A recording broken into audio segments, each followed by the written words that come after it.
नमस्कार। एक 52 वर्षीय युवक की कुंडली हमारे सामने है।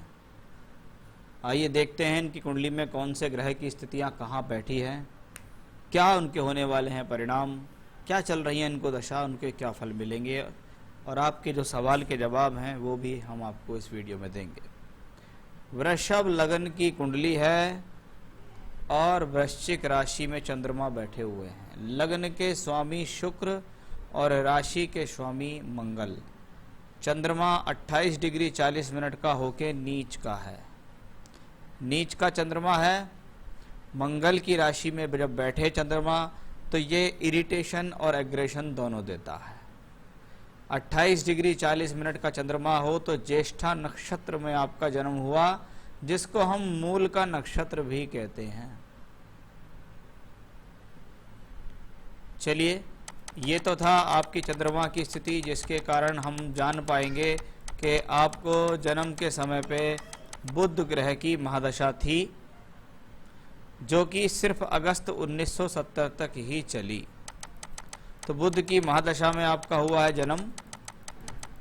अब बात करते हैं लगन से कि लगन है वृषभ लगन, जो कि स्थिर राशि का लगन होता है। स्थिर राशि स्वभाव में स्थिरता और सौम्यता देती है।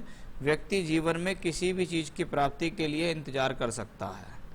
वृषभ लगन स्वभाव से बैल रूपी होता है, यानी जीवन में बहुत अधिक महत्ता देते हैं ये लोग कर्म करने को, कि भाई जब तक कर्म नहीं होगा तो जीवन में हासिल क्या होगा। लगन का मालिक शुक्र है, जो कुंडली में बैठा हुआ है 9th हाउस में। लग्नेश नवम में हो तो कहें व्यक्ति भाग्यशाली है और अपने स्वयं के बल पे अपना भाग्य को बनाने वाला होता है। तो ये कॉम्बिनेशन अच्छा है। जब लग्नेश नवम में हो, कोई अशुभ प्रभाव ना हो, तो कहते हैं यह ग्रह अपनी दशा अंतरदशा में जीवन में तरक्की देगा। आप अपने स्वयं के एफर्ट्स को लगाकर अपना भाग्य उदय करेंगे। चंद्रमा तीसरे घर का मालिक होकर 7th भाव में बैठा है। अपनी दशा में छोटी छोटी यात्राएं करा सकता है। कभी कभी पत्नी के साथ आपके खराब स्वभाव के कारण वैचारिक मतभेद करा सकता है। इतना ही हम इसे कह सकते हैं, क्योंकि छठे घर का 7वें घर का मालिक मंगल है, वो 12 भाव का मालिक भी है। वो बैठा कुंडली के छठे घर के अंदर।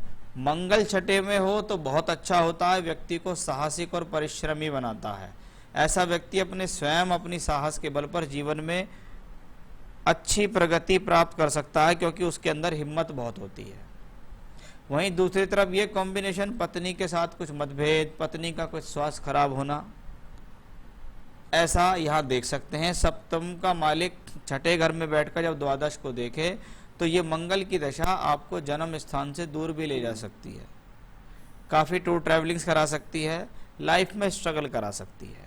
अगस्त 2020 तक और अगस्त 2013 से 20 तक आपको मंगल की ही दशा थी। मंगल छठे घर में है, साहस में वृद्धि करता है, लेकिन ये मंगल आपसे जद्दोजहद भी कराता है। अब बात करते हैं बुध आदित्य योग, जो कुंडली के 8th भाव में बन रहा है। 8th भाव में अगर बुध हो तो बहुत सारी क्लासिकल्स बुक्स ये कहती हैं कि 8th में बैठा हुआ बुध धन के लिए अच्छा माना जाता है। ये कॉम्बिनेशन पैसे के लिहाज से अच्छा है, जीवन में किसी न किसी साधन से पैसा अवश्य देता है। और यहाँ अच्छी बात यह है कि धन भाव का मालिक बुध धन भाव को वापस देख रहा है। 7वें चतुर्थेश सूर्य हैं, तो अवश्य ही व्यक्ति को जीवन में परिवार से संपत्ति मिली होगी, या इसको हम कह सकते हैं पैतृक संपत्ति का एक योग है, जो किसी न किसी तौर पे आपको अपने पिता से कुछ ना कुछ अवश्य मिल गया होगा। ऐसा व्यक्ति जीवन में खुद के बल पर भी अपना मकान बना लेता है, लेकिन कभी कभी मकान बनाने में बहुत लंबा समय चला जाता है। जीवन के पता लगा 35-40 साल भी जीवन के मकान नहीं ले पाया, उसके बाद जीवन में अपने बल पे मकान बनाया। ऐसा इस कॉम्बिनेशंस के कारण है। लेकिन धन के हिसाब से, संतान प्राप्ति के हिसाब से, कुटुंब वृद्धि के हिसाब से, सुख साधनों के हिसाब से, बुद्धिमता और ज्ञान के हिसाब से ये कॉम्बिनेशन बहुत अच्छा। जब 5th भाव का मालिक बैठा हो कुंडली के 8th में, तो इसको कहा जाता है शोध के लिए अच्छा है। रिसर्च करने के लिए अच्छा है, मास्टर्स डिग्री करने के लिए इसको अच्छा माना जाता है। बात करते हैं शनि राहु के। शनि राहु का योग शास्त्रों में अच्छा नहीं होता। शनि कर्म कारक ग्रह है, प्रोफेशन में कर्म कराने वाला है, साथ में राहु है। जब शनि राहु जीवन में एक साथ योग होते हैं तो व्यक्ति को जीवन में को एक समस्या अवश्य आती है, या तो वो जितना करता है उतना उसको वापस नहीं मिलता, यानी जितनी मेहनत वो अपने जीवन में अपनी प्रोफेशन को बनाने के लिए करता है, अपने जीवन में तरक्की के लिए करता, उतना उसको फीडबैक नहीं मिलता। दूसरा कॉम्बिनेशन ये है कि व्यक्ति को जीवन में या तो फिर ऐसा लगता है कि मैंने जीवन में किया बहुत कुछ लेकिन मुझे मिला कुछ नहीं, जबकि असल बात यह होती है कि वो अपने जीवन में उस मुकाम तक की मेहनत कर ही नहीं पाया जितनी उसको करनी चाहिए। क्योंकि शनि राहु का योग लगता ऐसा है कि बहुत कुछ किया लेकिन किया कुछ नहीं। आपने गलत ट्रैक के प्रति अपने जीवन में अपनी एनर्जी को खर्च कर दिया। आपने सोचा यहीं से सब कुछ मिलेगा, आपने अपनी सारी एनर्जी वहां लगा दी। अब शनि कौन है कुंडली में? भाग्य और कर्म के मालिक हैं कि जी आपने अपने भाग्य और कर्म को बनाने के लिए मेहनत तो बहुत करी है, लेकिन आप उसे सही ट्रैक नहीं दे पाए, आप सही समय पर सही दिशा की तरफ जा नहीं पाए, सही चीज को आप सेलेक्ट नहीं कर पाए, जिससे आपको प्रॉब्लम हो गई। वही गुरु केतु या गुरु राहु का योग तो और ज्यादा प्रॉब्लमेटिक इस हॉरोस्कोप में है कि गुरु राहु जब बहुत डिग्रिकली क्लोज हो, 11 डिग्री का जुपिटर है, 12 डिग्री का केतु है, 11 और 12 डिग्री के प्लैनेट्स एक साथ हों, गुरु राहु या गुरु केतु का योग शास्त्र में गुरु चांडाल कहलाता है। इसका मतलब है व्यक्ति अपनी बुद्धिमता के आगे किसी की सुनता नहीं। वो एक समझता है कि जैसा मैं कर रहा हूँ, जैसा मैं बोल रहा हूँ, या जो मेरे व्यूज हैं वही ठीक हैं, किसी और के नहीं। इस चक्कर में कभी कभी व्यक्ति स्वभाव में अडिग और जिद्दी हो जाता है, जिसके कारण वो अपने जीवन में गलत निर्णयों को लेकर नुकसान पहुंचा लेता है। क्योंकि ये गुरु राहु केतु का कॉम्बिनेशन अच्छा नहीं माना जाता।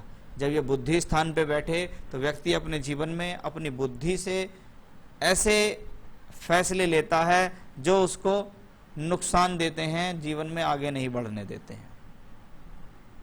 तो ये तो एक कॉम्बिनेशन था जो आपके हॉरोस्कोप में दिखा। आपकी कुंडली के पंचम भाव से ही काल सर्प दोष का निर्माण भी हो रहा है।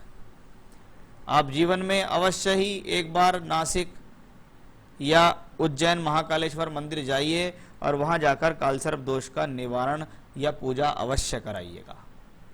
उससे आपकी बहुत सारी स्थितियां ठीक हो जाएंगी। अगर अब तक नहीं कराया है तो कराइए। साथ ही साथ रोजाना भगवान शिव की पूजा करें, भगवान शिव के मंदिर जाएं, शिवलिंग पे जल चढ़ाएं, रुद्र गायत्री मंत्र का जाप करें। आपको 17 अगस्त 2020 से राहु की महादशा भी शुरू हो चुकी है।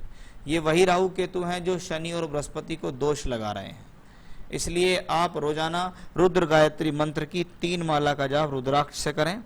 आप गूगल से सर्च कर सकते हैं, उसे वहां से मिल जाएगा। नहीं तो मंत्र है ओम तत्पुरुषाय विद्महे महादेवाय धीमहि तन्नो रुद्र प्रचोदयात। ये गूगल से मिल जाएगा, आप इसको सर्च कर सकते हैं। तो ये 3 माला रोजाना करनी है, भगवान शिव पे जल चढ़ाना है रोजाना। ये तो उपाय मैंने आपको अभी से ही बता दिया, और कुछ जरूरत पड़ेगी तो मैं अभी आपको बताऊंगा।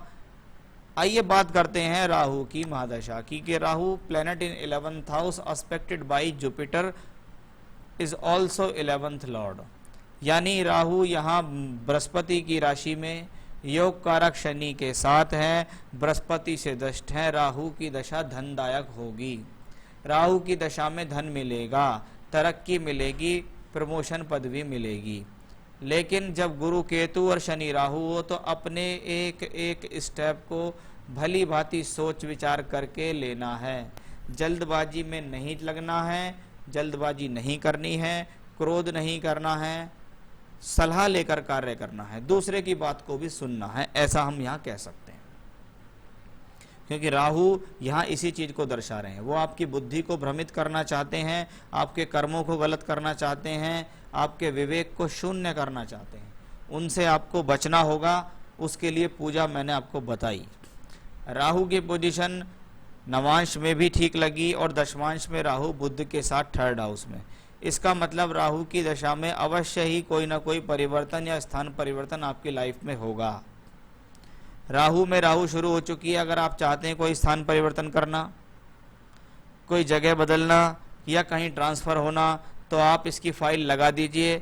बहुत संभावना दिखती है कि आने वाले 2.5 से 3 वर्ष में आपके साथ ऐसा काम अवश्य होगा, क्योंकि जब राहु 3rd हाउस में दशमांश में बैठे तो ये कॉम्बिनेशन बन जाता है कि व्यक्ति की जो प्रोफेशनल लाइफ है उसमें परिवर्तन आता है। स्थान परिवर्तन कह सकते हैं, तबादला कह सकते हैं, ऐसा कुछ भी, क्योंकि आपको अगस्त 20 से ये दशा चली है, लगभग साल भर इसमें हो गया। हो सकता है आपके साथ कोई परिवर्तन हो गया और नहीं तो अभी आपके पास 2-2.5 साल का समय और है, उसमें ऐसा हो जाएगा। लेकिन राहु ने सभी जगह एक भूमिका रखी है कि हाँ, आने वाला समय आपके लिए ठीक है, रिटायरमेंट तक भी आप कार्य करेंगे, पैसा कमाएंगे अपने जीवन में। आपने अपना एक छोटे तौर पे सेल्फ प्रैक्टिस करना भी यहाँ शुरू किया है, वो भी आपके लिए ठीक है, यह आपका सही निर्णय है। धीरे धीरे करते रहेंगे, आगे आगे चल के आपकी ये स्थिति बढ़िया होती चली जाएगी। आपने कुछ सवाल पूछे हैं, when I will get my job satisfaction and when I will be posted as my desired department। Desired department के लिए अभी मई 2023 तक का समय है। आपको जैसे मैंने बताया परिवर्तन का समय है, आपको वहाँ पर अपनी बात चलानी चाहिए या फाइल लगानी चाहिए या कुछ भी है कि आप किसी से संपर्क करें कि भी मेरा यहाँ ट्रांसफ़र करा दो, आप इस जगह में आ जाऊँ, तो आपके साथ वो समय चल रहा है वर्तमान में अभी भी, और अप्रैल मई 2023 तक का समय है, इसलिए अपने प्रयास जारी रखिएगा। देखिए सर, जब मैं जॉब सेटिस्फेक्शन की बात करता हूँ, जॉब सेटिस्फेक्शन के लिए दशा भी होनी चाहिए। आपकी दशमांश कुंडली में लगन में बैठा सूर्य है, अष्टम भाव का मालिक जब लगन में होता है तो व्यक्तियों के साथ ऐसा ही होता है। जहां कार्य करते हैं, जिस कार्य क्षेत्र में काम करते हैं, वहां उनको अच्छा महसूस नहीं होता। ऊपर से मंगल और शनि का प्रभाव भी है। काम तो मिल रहा है, नौकरी तो मिल रही है, पैसा तो मिल रहा है, लेकिन संतुष्टि नहीं है, उतना मान सम्मान नहीं मिलता व्यक्ति को जितना वो चाह रहा है। और अब राहु की दशा शुरू हो गई है तो थोड़ा सा उसमें आपको अभी आगे मिलना शुरू होगा, लेकिन ओवरऑल कुंडली के योगों की बात करें तो ये वो हॉरोस्कोप नहीं है जिसमें आपको बहुत अच्छा सेटिस्फेक्शन मिले। लेकिन आगे जब आपका काम बढ़ेगा, आपकी प्रैक्टिस बढ़ेगी, तो आपके लिए कुछ ना कुछ अच्छा हो जाएगा, आप स्वयं अच्छा फील करना शुरू कर देंगे। तो परिवर्तन का समय है, कर लीजिएगा। Time of recognition at career front which I am not getting. देखिए, अभी जो दशा शुरू हो गई, ये दशा अपना परिणाम देगी। उसके पीछे रीजन ये है कि अभी क्या है, शनिदेव वक्री चल रहे हैं, बृहस्पति भी वक्री हैं, राहु केतु सदैव वक्री रहते हैं। अप्रैल 2022 से आपके जीवन में कुछ और अच्छी चीज़ें आनी शुरू हो जाएंगी, प्रोफेशनली अच्छा शुरू हो जाएगा। शनि कुंभ राशि में आएंगे, बृहस्पति मीन राशि में आ जाएंगे, तो आपके लिए कुछ ना कुछ अच्छी स्थितियां शुरू होने वाली हैं। Whether any flourish in private practice and from when. आपने प्रैक्टिस अपनी शुरू कर दी है, उसमें रेगुलर रखे रहिएगा। अप्रैल 22 के बाद स्थितियां अपने आप सुधरती चली जाएंगी। मैंने आपको बताया भी है कि हाँ, आपके जीवन में आपकी जो प्रैक्टिस आप करते हैं वो धीरे धीरे धीरे करके आगे बढ़ेगी ही बढ़ेगी। My family life, my relation with my wife, because she deserve that, who will die first me on my wife. देखिए, जिस तरीके से आपकी हस्तरेखा देखी, आपकी कुंडली देखी, उसमें यही दिखाई देता है कि आपकी पत्नी की डेथ पहले होगी, आपकी बाद में होगी। बाकी हम विधाता नहीं है, ईश्वर जाने, ब्रह्मा जी जाने कि कौन पहले जाएगा, लेकिन एक हमारा जो अनुमान है वो इसी तरफ जाता दिखाई दे रहा है। रिलेशनशिप्स वाइज मुझे कोई बड़ी प्रॉब्लम आपके चार्ट में नहीं दिखाई दी, बस आप अपने थोड़ा सा मानसिकता को, एग्रेशन को कंट्रोल करें। नीच का चंद्रमा, शनि राहु का योग, बृहस्पति केतु का योग, ये प्रॉब्लम देने वाला है। संतान सुख in detail and whether present state regarding his higher studies will come out easily. देखिए, संतान का तो भाई साहब संतान की कुंडली से पता लगेगा। आपकी कुंडली से ये पता लगता है कि आपकी संतान जीवन में कुछ करेगी या नहीं, वो आपकी सप्तांश चार्ट से दिखता है कि हाँ, यहाँ मंगल है, वो द्वादश में बैठा हुआ है, यहाँ भी अष्टम में है, यानी संतान घर से दूर अवश्य जाएगी। हो सकता है वो पढ़ाई के लिए जाए, बाद में नौकरी के लिए जाए और आपके पास उसके मिलने का समय ना हो। कभी कभी इन योगों के कारण यही होता है कि बच्चा घर से दूर रह रहा है, दूर नौकरी कर रहा है, तो माता पिता के बाद बॉस कम रहता है, दूर बाहर रहता है। बाकी ज़्यादा डिटेल तो उनकी ही कुंडली से पता लगेगी। Health, me and my wife, आपके लिए कोई बड़ा हेल्थ इश्यूज मुझे अब तक नज़र नहीं आया। हाँ, आपकी कुंडली से आपकी पत्नी के लिए हेल्थ इश्यूज नज़र आए हैं, वो मैंने आपको बताए भी थे कि इस कॉम्बिनेशन के कारण ये हैं। जो पूजा मैंने आपको अभी तक बताई है, उस पूजा को करने से आपकी भी हेल्थ ठीक रहेगी, आपकी पत्नी की भी हेल्थ ठीक रहेगी। Regarding my mother health, mother के लिए कुंडली में 4th हाउस देखा जाता है। चौथे घर से 8वें घर में शनि राहु का योग है, यानी मदर जिस बीमारी के अंदर है उस बीमारी में स्थिरता तो आएगी, लेकिन उस बीमारी में कमी नहीं आएगी। और राहु में राहु का समय जो अप्रैल मई 2023 तक चल रहा है, इसको मैं यहाँ कह सकता हूँ कि ये समय आपकी मदर की स्वास्थ्य के लिए भी अच्छा नहीं है। बाकी उनकी कुंडली में क्या योग बन रहे हैं खुद वो अलग मैटर है, लेकिन आपके हिसाब से इतना ही बताया जा सकता है। तो चलिए सर, ये तो आपके हॉरोस्कोप का एनालिसिस हुआ, सवालों के जवाब मैंने आपको दिए। प्रोफेशनली स्थिति ठीक है, आगे आने वाले जितने भी साल आएंगे उनमें आप तरक्की करते चले जाएंगे, इसमें कोई भी संदेह नहीं है। लेकिन उपाय करने पड़ेंगे अवश्य, क्योंकि कुंडली में जो दोष बने हुए हैं वो दूर करने जरूरी हैं। उन दोष को दूर करने के लिए, अपने भीतर पावर बढ़ाने के लिए रुद्र गायत्री की कम से कम 3 या 5 माला रोजाना करनी शुरू करो। हेल्थ, वेल्थ, प्रोफेशन, मनी सभी के लिए अच्छी। भगवान शिव को रोजाना शिव जल चढ़ाना शुरू करो, रुद्राष्टकम का पाठ करो, मेडिटेशन करो, ये आपके लिए सब उपाय हैं। एक डबल फायर ऑस्ट्रेलियन ओपल स्टोन आपको हमारे पास से मिलेगा, वो आपको राइट हैंड की इंडेक्स फिंगर में धारण करना होगा। शुक्र ग्रह का रतन है, एनर्जी का देगा, हेल्थ अच्छी रखेगा, मान सम्मान बढ़ाएगा, लगन को मजबूत करेगा। इसलिए राइट हैंड की इंडेक्स फिंगर में आपको ओपल रतन धारण करना है, वो हम आपको बनवा के देंगे। सर्टिफाइड स्टोन की रिंग होगी, तरीका बताएंगे किस दिन किस तरीके से आपको वो पहनना होगा। तो चलिए, ये था आपके हॉरोस्कोप का एनालिसिस, आपके सवालों के जवाब। नमस्कार।